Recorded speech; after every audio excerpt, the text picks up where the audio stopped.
Berawal dari masalah asal jiplak metode negara maju. Gue lihat kalau ada percakapan tentang pendidikan di Indonesia, akan ada komentar yang kira-kira bunyinya begini. Tapi di Jepang gini-gini, kalau di Finlandia gini-gini. Contoh kita lagi diskusi tentang mata pelajaran wajib apa yang harus ada di sekolah kita. Akan ada komentar seperti ini. Di Norwegia mapelnya dikit, tapi maju. Atau contoh lain, kita lagi bahas apakah perlu ada ujian berstandar nasional untuk nentuin kelulusan atau kenaikan kelas. Akan ada komentar seperti ini. Finlandia nggak ada tuh ujian-ujian yang bikin stres anak. Hasilnya bagus. Komentar seperti ini, kalau dibaca atau didengarkan secara sekelibat, itu terdengar make sense. Masuk akal sih. Cara berpikir seperti ini, ibarat kita lagi bangun rumah. Terus kita lihat, tetangga lagi bangun rumah juga. Oh, dia lagi masang genteng di lantai 2. Oke, kita jiplak itu. Kita beli genteng untuk kita pasang di lantai 2. Padahal bangunan rumah kita baru cakar ayam. Jadi tukangnya pun bingung mau masang gentengnya di mana. Metode pendidikan harus disesuaikan dengan kondisi masyarakat kita yang mau dididik kayak gimana. Ini bukan menurut gua, ini kata penelitian.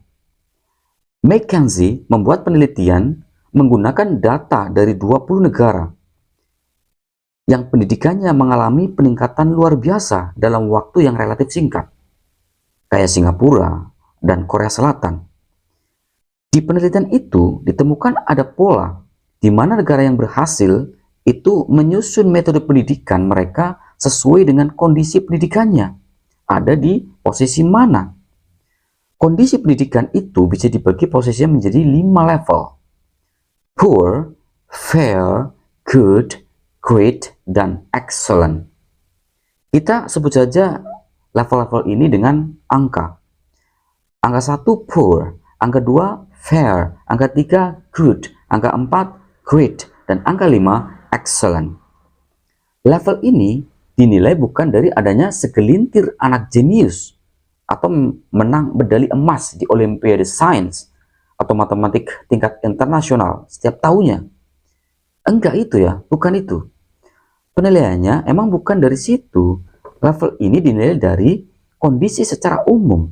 Karena yang mau dipahami dan dibangun di sini adalah kualitas masyarakat secara umum.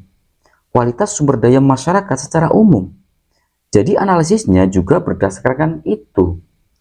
Bagaimana kemampuan dasar anak secara umum, bagaimana kompetensi guru secara umum, dan seterusnya. Bukan diambil dari segelintir-segelintir atau kasus anekdotal. Nah, penelitian McKinsey menemukan bahwa negara-negara yang berhasil mencapai peningkatan kualitas pendidikan dan sumber daya manusia dengan baik adalah negara yang tahu posisinya di mana dan menerapkan metode pendidikan sesuai dengan level negaranya. Jadi kalau negara itu ada di level 1, dia mau maju ke level 2 akan beda sistem dan kurikulumnya dengan negara yang di level 3 mau ke level 4. Atau tadi konteksnya dari poor to fair akan beda dengan good to great atau great to excellent.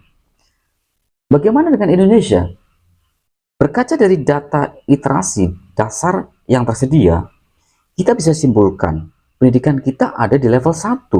Artinya sistem dan kurikulum yang kita bikin harus didesain untuk bergerak dari level 1 ke level 2. Jangan sampai kita jiplak negara yang udah di level 4 mau ke level 5. Gak akan masuk.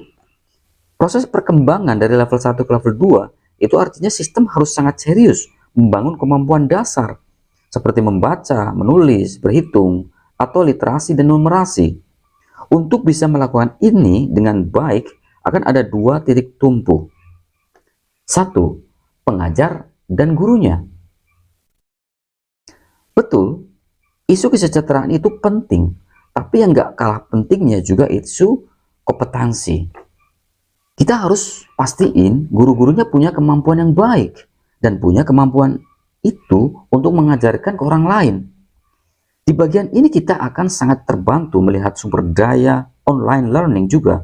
Akan ada kolaborasi antara guru di lapangan dengan bahan belajar dari online platform. Gue yakin dengan skala pelajaran online, mereka bisa punya pengajar-pengajar yang top dan kompeten.